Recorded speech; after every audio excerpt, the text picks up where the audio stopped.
Hola hermanos, les habla Eduardo Dúo. Me llama la atención el apodo que el Señor daba a sus discípulos más íntimos. ¿Saben cuál era? Hombres de poca fe. Mateo 8, 23 al 27, relata que durante un viaje de Jesús y sus discípulos en una barca, se desató un temporal que amenazaba hundir la nave y el Señor estaba dormido. Los discípulos despertaron a Jesús mostrando cierto enojo. Señor, gritaron, sálvanos que nos vamos a ahogar. Y el Señor responde de modo que podemos decir insólito, pues el peligro era real. ¿Qué contestó el Señor? Hombres de poca fe, ¿por qué tienen miedo?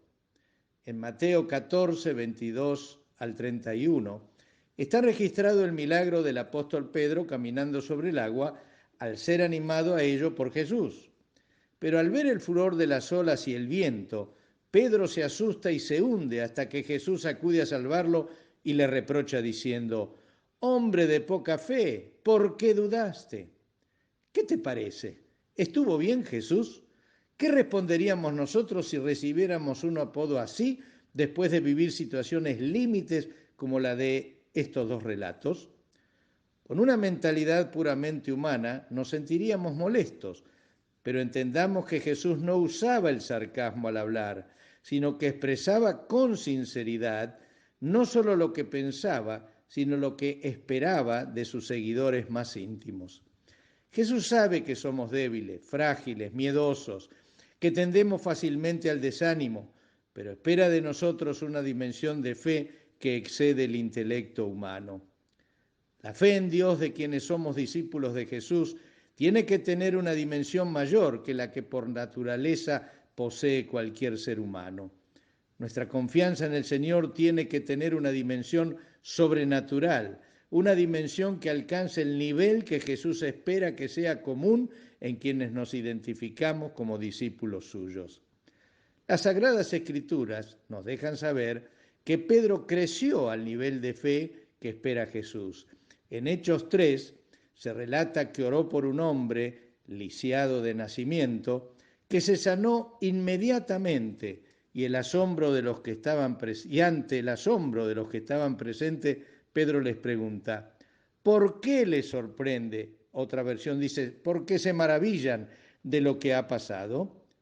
Humanamente, yo le contestaría a Pedro, ¿cómo que por qué nos maravillamos? Se sanó un lisiado de nacimiento y vos nos preguntás de qué nos maravillamos. ¿Estás bromeando, Pedro, o te haces el humilde? Lo real es que Pedro no se hacía el humilde, había crecido en fe. Aleluya. Una fe como la que el Señor engendra en los que tienen cercanía en Él, excede el plano intelectual. Pedro habría crecido en fe y confianza en el poder y la gracia de Dios. Es evidente que por seguir y comprometerse con Jesús, Pedro fue lleno del Espíritu Santo y alcanzó esa dimensión de fe y al igual que Jesús se asombró de que otros no la tuvieran. Fue esa fe madura, real, por la que pudo decir al paralítico, no tengo plata ni oro, pero lo que tengo te doy. En el nombre de Jesucristo de Nazaret, levántate y anda. Pedro creció en su fe y confianza en Dios tanto como Jesús esperaba de él, y fue así que pudo explicar a los sorprendidos por semejante milagro que esta fe que viene por medio de Jesús lo ha sanado por completo, como les consta a ustedes. Creo que si hoy yo debiera enfrentar situaciones límites como las dos que mencionamos y otras que las Sagradas Escrituras relatan, me habría ganado el apodo de hombre de poca fe. Pero también creo estar en camino de crecer en mi confianza en Dios para llegar a alcanzar una fe madura tal como Jesús espera de mí. Si Pedro, que era tan impulsivo y emocional, pudo superar esas debilidades y alcanzar una dimensión de fe y confianza en Dios mayores que la que traemos naturalmente, entonces aún hay esperanza para mí y por supuesto para ti también. Me aferro a la declaración de Pedro, esta fe viene por medio de Jesús y me inspira que al haber seguido fiel al Señor a pesar de ser como era, Pedro haya madurado hasta la medida que se esperaba de él. ¿No te inspira a vos también?